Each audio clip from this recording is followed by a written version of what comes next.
Hello बच्चों, कैसे हो? तो बेटा आज हम करेंगे साइन मैग्नीट्यूड्स की। देखो क्या है।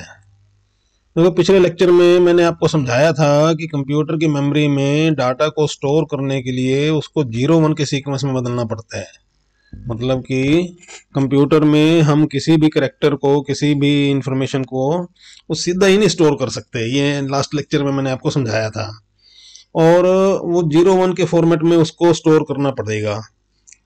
तो अब क्या है कि कंप्यूटर खुद इस काम को तो करता है।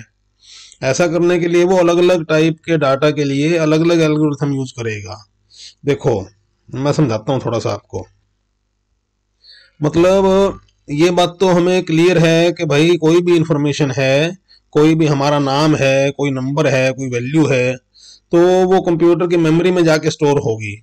अब वो मेमोरी में एज सच सीधी स्टोर नहीं हो सकती। ये हमें समझ में आ चुका है, पिछले लेक्चर में मैंने आपको समझाया था। तो वो किस फॉर्मेट में स्टोर होगी? वो 0 1 के फॉर्मेट में स्टोर होगी। मतलब कि उस इंफॉर्मेशन की पहले ट्रांसफॉर्मेशन करेंगे, उसकी पहले कन्वर्जन होगी 0 1 में। तो कोई ना कोई स्कीम लगाकर उसको 0 1 में बदला जाएगा और फिर वो 0 1 का जो फ्रेम है वो मेमोरी में जाके स्टोर होगा, क्योंकि मेमोरी 0 1 के फॉर्मेट को ही स्टोर कर सकती है। ये हम देख चुके हैं लास्ट लेक्चर में। अब वो जो 0 1 में बदलने का काम है वो कौन करता है? तो देखो वो काम कंप्यूटर अपने आप कर लेगा। उसके लिए अपने को ज्यादा टेंशन लेने की जरूरत नहीं है। तो यही इसमें मैंने आपको इस स्लाइड में समझाया है कि कंप्यूटर खुद इस काम को करेगा। अच्छा, ऐसा करने के लिए वो अलग अलग टाइप के डाटा के लिए अलग अलग एल्गोरिथम यूज करेगा। यहाँ देखो ये बहुत इंपॉर्टेंट पॉइंट है।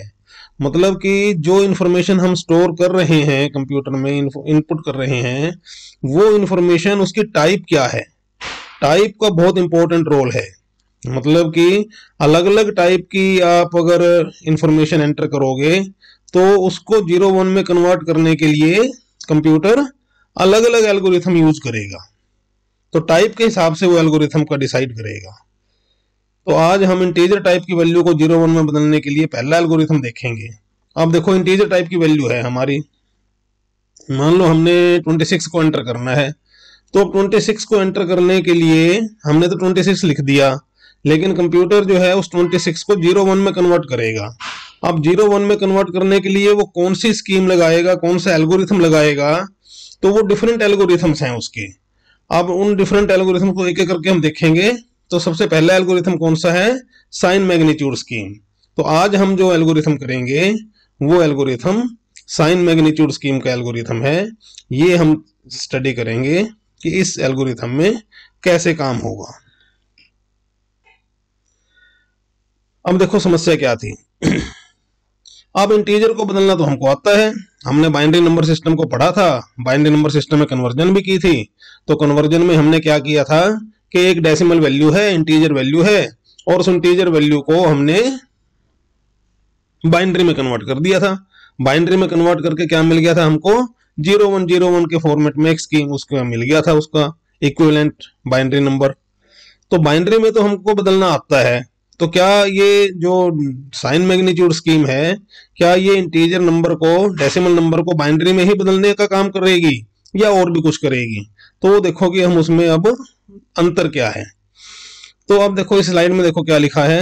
अब इंटीजर को बदलना तो हमें आता है। बाइनरी कन्वर्जन में हमने देखा था कि हम किसी डेसिमल इंटीजर नंबर को इक्विवेलेंट बाइनरी नंबर में बदल सकते हैं। तो ये जो डेसिमल में कन्वर्जन की थी हमने, उसमें हम ये इसको कन्वर्ट करना सीख गए थे। स्टेप डिवीजन वाले तरीके से वो काम करते थे। तो बात जब डेसिमल इंटीजर वैल्यू को 0 1 में बदलने की आई तो हमने एकदम से कहा कि हम बाइनरी कन्वर्जन करके डेसिमल इंटीजर वैल्यू को 0 1 में बदल लेंगे। लेकिन हम भूल गए कि हम बाइनरी कन्वर्जन केवल साइन लेस इंटीजर की करते थे। साइन लेस इंटीजर, ये ध्यान दो इस बात को। साइन लेस इंटीजर का मतलब क्या है? मैंने 26 बोला था। अब 26 के लिए 26 के आगे मैंने साइन का यूज नहीं किया कि भाई वो 26 कौन सा है, पॉजिटिव है या नेगेटिव है। मतलब एब्सोल्यूट वैल्यू बताई थी 26, इंटीजर नंबर था 26। अब 26 को तो वो कन्वर्ट हमने करना सीख गए थे। लेकिन अब अगर ये साइन उसके साथ लगा हो कि भाई मान लो माइनस का 26 है, तो माइनस का 26 कैसे कन्वर्ट होगा भाई? 26 की कन्वर्जन तो हम कर सकते थे, -26 की कन्वर्जन तो हमने नहीं सीखी कैसे करते हैं, तो ये इसमें स्लाइड में यही लिखा है आगे, लेकिन हम भूल गए कि हम बाइनरी कन्वर्जन केवल साइनलेस इंटीजर की ही करते थे। साइन साथ लगे हुए नंबर की कन्वर्जन तो हमने कभी की ही नहीं थी। मतलब हम 458 बेस 10 डेसिमल नंबर में 458 का तो बाइनरी नंबर निकाल सकते हैं, लेकिन +458 या -458 का बाइनरी नंबर निकालने का कोई तरीका हमने नहीं सीखा। लेकिन हमें चाहिए साइन लगे हुए डेसिमल इंटीजर का 01, जिसको कि हम अगर -26 या -458 एंटर करना चाहें तो वो उसकी 01 कैसे बनेगी, हमने ये समझना है। तो अब हम क्या कर सकते हैं, इसके लिए कई तरीके हैं जिनसे कि डेसिमल इंटीजर वैल्यू और उसका साइन दोनों जानकारियों को 01 में बदल सकते हैं। तो इसके कई मेथड हैं इंटीजर वैल्यू को, इंटीजर नंबर को 01 में बदलने के। तो ये जो पहला मेथड है ये है साइन मैग्नीट्यूड स्कीम का। अब इसमें ऐसा होगा कि साइन को अलग से 01 में बदलते हैं और डेसिमल इंटीजर जो कि एक मैग्नीट्यूड है उसको अलग से 01 में बदलते हैं। सिंपल सा मामला है, इसीलिए इसका नाम साइन मैग्नीट्यूड रखा गया कि साइन का अलग से आप कोड लगा दो 01 का और मैग्नीट्यूड का अलग से लगा दो। तो अब साइन के लिए तो एक ही बिट चाहिए, क्योंकि साइन तो दो ही है, पॉजिटिव या नेगेटिव। तो पॉजिटिव हो या नेगेटिव हो तो उसके लिए एक बिट से ही उसको रिप्रेजेंट कर सकते हैं। कैसे कि हमने स्टैंडर्ड क्या बना लिया कि डेसिमल इंटीजर जो पॉजिटिव होगा, पॉजिटिव को रिप्रेजेंट करने के लिए हमने 0 का यूज किया और नेगेटिव को रिप्रेजेंट करने के लिए 1 का यूज किया। तो एक ही बिट से साइन को रिप्रेजेंट हम कर सकते हैं। तो मतलब अगर हम पॉजिटिव लगाते हैं तो हम उसको 0 से रिप्रेजेंट करेंगे और नेगेटिव लगाते हैं साइन तो उसको 1 से रिप्रेजेंट करेंगे। तो साइन का तो हिसाब हो गया। अब डेसिमल इंटीजर जो कि मैग्नीट्यूड है उसके लिए काफी बिट चाहिए, तो उसको मैग्नीट्यूड के हिसाब से उसके बिट की रिक्वायरमेंट होगी। लेकिन अब देखो दूसरी समस्या, अब कंप्यूटर की जो मेमोरी है, मेमोरी में मान लो आप कोई नंबर स्टोर करने लग गए, इंटीजर वैल्यू को स्टोर करने लग गए, तो इंटीजर वैल्यू की स्टोर करने का जो तरीका है वो हम चलो देख लिया, हमने भी साइन मैग्नीट्यूड का स्कीम लगाएंगे। लेकिन मैं जो यहाँ पर फिक्स लेंथ का मेथड बताना चाह रहा हूँ, फिक्स लेंथ का मतलब ये है कि मेमोरी में किसी इंटीजर नंबर को स्टोर करने के लिए एक फिक्स साइज का स्पेस एलोकेट किया जाता है। देखो क्या लिखा है, फिक्स्ड बिट लेंथ। लेकिन कंप्यूटर के मेमोरी में किसी भी वैल्यू को स्टोर करने के लिए एक फिक्स्ड बिट लेंथ की जगह एलोकेट होती है। मतलब कि अगर डेसिमल इंटीजर वैल्यू को स्टोर करने के लिए 16 बिट लेंथ की जगह एलोकेट होगी तो फिर कंप्यूटर उस इंटीजर नंबर को 16 बिट के 01 के सीक्वेंस में ही बदलेगा। तो 16 बिट में ही उसकी कन्वर्जन होगी। मतलब उन्हीं 16 बिट में उसके साइन की जानकारी भी आनी चाहिए और उन्हीं 16 बिट में उसका मैग्नीट्यूड भी आना चाहिए। इसका मतलब ये है फिक्स्ड बिट लेंथ का। साइन मैग्नीट्यूड स्कीम का फॉर्मेट क्या है, अब हम इसका फॉर्मेट देखते हैं कि उस 01 के सीक्वेंस में साइन बिट हमें कहाँ मिलेगा और मैग्नीट्यूड बिट कहाँ मिलेगा, ये बहुत जरूरी है। देखो 16 बिट में हमने 16 01 मिल जाएंगे। अब उन 16 01 में साइन वाला बिट कौन सा है और मैग्नीट्यूड वाला बिट कौन सा है, ये उसके फॉर्मेट से हमें पता लगेगा कि साइन मैग्नीट्यूड का फॉर्मेट कैसे होता है। तो साइन मैग्नीट्यूड का फॉर्मेट है कि इस स्कीम के हिसाब से जो एमएसबी है, मोस्ट सिग्निफिकेंट बिट, एमएसबी का मतलब मोस्ट सिग्निफिकेंट बिट, तो मोस्ट सिग्निफिकेंट बिट में तो साइन की जानकारी होगी। मतलब एमएसबी 0 का मतलब पॉजिटिव और एमएसबी 1 का मतलब नेगेटिव, और बाकी के बिट्स में मैग्नीट्यूड की जानकारी होगी। तो इन बिट्स में उनका मैग्नीट्यूड सिंपल बाइनरी कन्वर्जन करके लिख दिया जाएगा। मतलब जैसे 16 बिट की स्कीम है तो 16 बिट की स्कीम में एक बिट एमएसबी वाला तो साइन के लिए यूज हो गया, बाकी बच गए 15 बिट। तो 15 बिट जो बाकी बचे हैं उन 15 बिट्स में उसका मैग्नीट्यूड लिखा जाएगा। इसका मतलब ये है। अब साइन मैग्नीट्यूड स्कीम का फॉर्मेट देखो क्या है, ये मैग्नीट्यूड बिट्स हैं। तो ये 16 बिट का मैंने यहाँ पर खाना आपको खाली खाना दिखा रखा है, उसमें से जो एमएसबी है वो साइन बिट है उसको मैंने रेड से इंडिकेट कर रखा है साइन बिट। बाकी के जो बिट्स बचे हुए हैं, खाने बचे हुए हैं 15 खाने, वो मैग्नीट्यूड बिट्स के हैं। तो मान लो कि अगर आपने +6 को लिखना था, अब +6 को लिखने के लिए प्लस के लिए अलग से उसकी कोडिंग लिखोगे और 6 की अलग से लिखोगे। तो प्लस की तो कोड हो गया 0, अब 0 को कहां लिखोगे, MSB में लिखोगे 0 को, और 6 को लिखोगे, 6 का जो बाइनरी कन्वर्जन करके आएगा वो 110 आएगा, 011। तो उसको आप कहां लिखोगे, बाकी के 15 जो खाने बचे हुए हैं उनमें लिखोगे, लेकिन वो सारे खाने ही भरने होते हैं, खाली नहीं छोड़ते कोई खाना।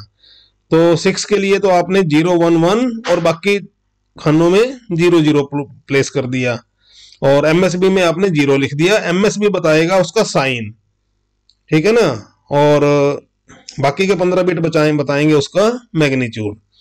और ऐसे ही अगर आपने -6 लिखना हो तो माइनस को रिप्रेजेंट करने के लिए MSB में क्या लिखोगे, 1 लिखोगे। तो MSB में 1 लिखा गया, और बाकी के जो 15 बिट हैं उसमें मैग्नीट्यूड लिखना है। तो 6 का मैग्नीट्यूड आपका बाइनरी में हो गया 011, तो 011 लिख दिया, बाकी के सारे खाली खानों में 0 भर दिया। अब रेंज देखो क्या होती है। रेंज का मतलब है कि हमको जितने बिट किसी वैल्यू को लिखने के लिए मिले हुए हैं उनमें हम छोटी से छोटी कौन सी वैल्यू लिख सकते हैं और बड़ी से बड़ी कौन सी लिख सकते हैं। तो वो जो छोटी से लेके बड़ी से बड़ी तक की वैल्यू का जो हमें रेंज मिलेगा वो उसकी रेंज बोलेंगे हम उसको। जैसे डेसिमल नंबर सिस्टम में हम कहते हैं कि 4 डिजिट की मदद से हम छोटे से छोटा नंबर 1000 लिख सकते हैं और बड़े से बड़ा नंबर 9999 लिख सकते हैं। तो ये उसकी रेंज हो गई। उसी तरीके से बाइनरी नंबर सिस्टम में 4 बिट की जो मिनिमम वैल्यू है वो ऑल 0 है, 0000 यानी 0, और मैक्सिमम वैल्यू है ऑल 1 1111 यानी 15। तो इसके बीच की सारी वैल्यूज 4 डिजिट या 4 बिट की रेंज हो गई, ठीक है ना। तो ये तो मैंने आपको रेंज के बारे में समझाया है, भी रेंज है क्या चीज। अब जो आपकी साइन मैग्नीट्यूड स्कीम है उस स्कीम को यूज करके हम उसकी रेंज देखेंगे कि भी उस स्कीम में हम कौन सी छोटी से छोटी वैल्यू हमारी बना सकते हैं और बड़ी से बड़ी वैल्यू कौन सी लिख सकते हैं। तो रेंज निकालने में दिक्कत देखो क्या आती है। आप एक बात को ध्यान में रखो कि ये जो इंफॉर्मेशन रिप्रेजेंटेशन की डिफरेंट स्कीम है इनमें मैक्सिमम पॉसिबल और मिनिमम पॉसिबल वैल्यू निकालना इतना सीधा नहीं है, क्योंकि मिनिमम वैल्यू निकालने का मतलब ये नहीं है भी आप ऑल 0 लिख दोगे तो उससे मिनिमम मिल जाएगी या ऑल 1 लिख दोगे उससे मैक्सिमम मिल जाएगी। अलग अलग स्कीम का अलग अलग फॉर्मेट होगा, जिसमें से कोई बिट, जैसे इसमें साइन मैग्नीट्यूड में MSB है, भाई MSB जो बिट है वो साइन को बता रहा है। अब MSB में 1 लिख दिया अगर तो वो साइन को नेगेटिव बता रहा है, तो वो मतलब कि नेगेटिव वैल्यू बोलेगा। अब उसने मैग्नीट्यूड में कंट्रीब्यूट नहीं किया, वो साइन में उसमें कर रहा है कंट्रीब्यूशन, साइन बताने के लिए यूज हो रहा है। तो इसमें हो गया जिसमें कोई बिट जैसे MSB कोई और जानकारी देगा और कोई बिट कोई और जानकारी देगा। उसी फॉर्मेट के हिसाब से हमें उसकी मिनिमम और मैक्सिमम वैल्यू निकालनी पड़ेगी। तो रेंज निकालने में हमें थोड़ा दिमाग से यूज करना पड़ेगा कि भाई इस स्कीम में मिनिमम वैल्यू कौन सी बनेगी और मैक्सिमम वैल्यू कौन सी बनेगी। अब देखो साइन मैग्नीट्यूड स्कीम की रेंज। अब इस स्कीम में देखो कि जितने बिट हमको मिलते हैं उनमें से जो एक बिट है MSB वाला वो तो साइन बताने में यूज हो जाता है, बाकी बचे n-1 बिट। मान लो n बिट हम ले लेते हैं, इन जनरल भी n बिट यूज कर रहा है वो सिस्टम। तो ये बाकी के n-1 बिट इंटीजर वैल्यू का मैग्नीट्यूड बताते हैं।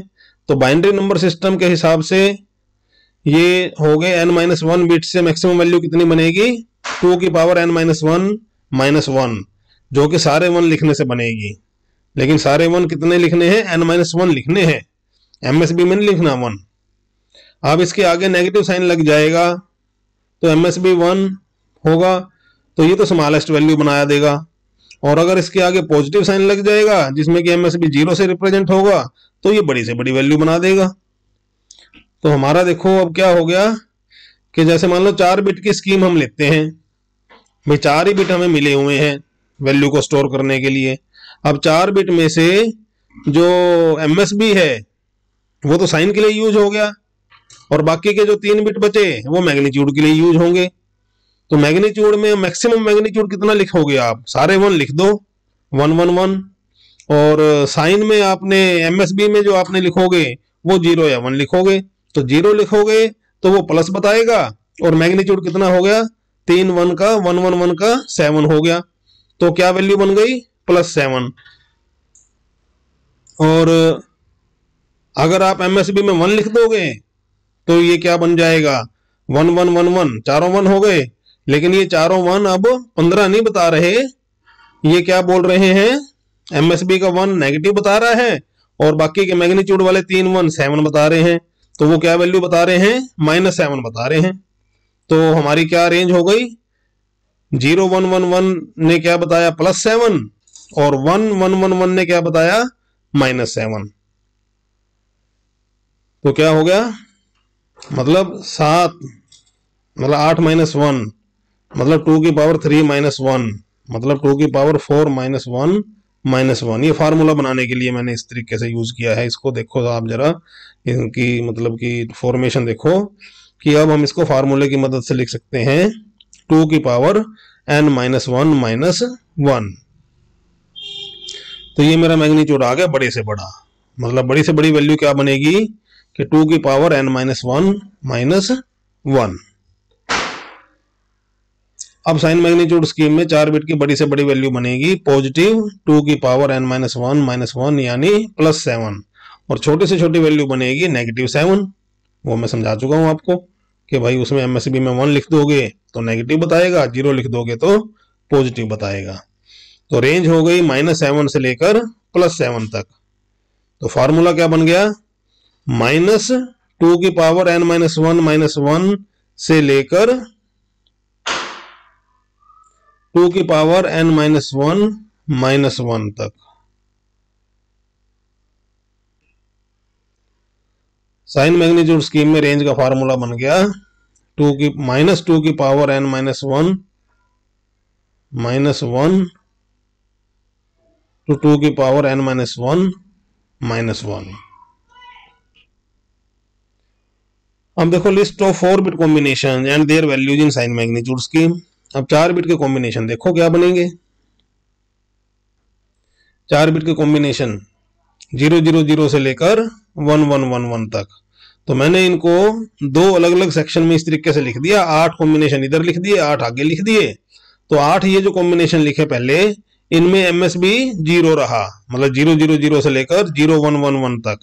और अगले वाले जो 8 रखेंगे वो आएंगे आपके जिनमें एमएसबी 1 रहेगा। तो 1000 से लेकर 1111 तक। तो ये 16 कॉम्बिनेशन है, हमारे स्टैंडर्ड कॉम्बिनेशन है ये। और अब इनकी वैल्यू देखो कि साइन मैग्नीट्यूड की स्कीम से अगर हम इसको देखेंगे तो ये क्या वैल्यू बताएंगे। तो एमएसबी को देखो, एमएसबी 0 है तो बस एमएसबी को देख के आप उसका साइन लगा दो, प्लस। साइन कौन सा लगेगा, प्लस का लगेगा।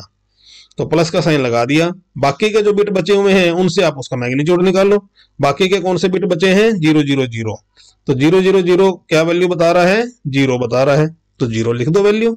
तो क्या बन गया, +0। ऐसे ही अगले वाला देखो कॉम्बिनेशन, एमएसबी देखो 0 है तो भाई प्लस लिख दो, और बाकी के बिट्स में उनकी वैल्यू को ढूंढ कर लो क्या बनती है। तो बाकी के बिट्स क्या है, 001। 001 क्या वैल्यू बता रहे हैं, 1 बता रहे हैं, तो 1 लिख दो। तो ये हो गया +1। इसी तरीके से लास्ट वाला देख लो कॉम्बिनेशन, लास्ट ऑल 1 वाला। तो इसमें एमएसबी देखो क्या है, एमएसबी 1 है तो भाई 1 है तो 1 के नाम का माइनस लिख दो, और बाकी के जो बिट हैं उनका वैल्यू निकाल लो। बाकी के बिट क्या है, 111। 111 क्या वैल्यू बता रहे हैं, 7 बता रहे हैं, 7 बता रहे हैं तो भाई 7 लिख दो। तो क्या बन गया, -7 बन गया। तो ये आपका इस तरीके से आप जो है ना अपने एक तरह से आप एक चश्मा लगाओगे, और उस चश्मे से आप ये जो लिखे हुए हैं बिट्स लिखे हुए हैं, तो इन बिट्स को उसी रूल वाले चश्मे से आप पढ़ोगे। तो जब आप वही चश्मा लगाकर उसी रूल से पढ़ोगे तो आप उसकी वैल्यू को ठीक ढंग से कन्वर्ट कर पाओगे। तो ये तरीका साइन मैग्नीट्यूड का है। अब आप इसमें आगे चलो, आगे क्या हो गया, अब देखो समस्या आ गई इसमें एक, अब इस लिस्ट को देखने से पता लगता है कि देखो ये देखो पीछे दिखाता हूं मैं आपको, ये रहा। अब देखो ये दो कॉम्बिनेशन है, एक तो 0000 वाला ऑल जीरो वाला और एक 1000 वाला। तो अब ये जो दो कॉम्बिनेशन है इनकी वैल्यू देखो क्या बन रही है। 000 वाले से तो वैल्यू बनती है +0 और 1000 वाले से वैल्यू बनती है -0 के साइन 1 है तो MSB 1 है तो साइन नेगेटिव हो गया और ऑल 0 बताएगा। ऐसे ही साइन 0 है तो MSB प्लस हो गया और बाकी के ऑल 0 है तो वो 0 बताएगा। तो ये दो वैल्यू हमारे पास आ गई +0 की और -0 की, ठीक है ना। दो कॉम्बिनेशन यूज हो गए +0 को बोलने में और -0 को बोलने में। लेकिन 0 तो भाई एक ही है, 0 का तो कोई साइन नहीं होता, साइनलेस है 0 तो वो +0 बोलो या -0 बोलो वो तो कोई मीनिंगलेस है। तो अगर हम खाली 0 ही बोल देते तो भी हमारी बात बन जाती। तो इसका मतलब जो एक नंबर है जो 0 है उस 0 को बताने में दो कॉम्बिनेशन यूज करने पड़ गए, दो कॉम्बिनेशन यूज हो गए जो कि वेस्टेज है। एक ही कॉम्बिनेशन 0 को बता सकता था, दूसरे कॉम्बिनेशन को बताने की जरूरत ही नहीं थी, वो किसी और नंबर को बता सकता था। तो ये इसकी एक कमी है। इसका मतलब इस स्कीम में एक कॉम्बिनेशन वेस्ट हो रहा है।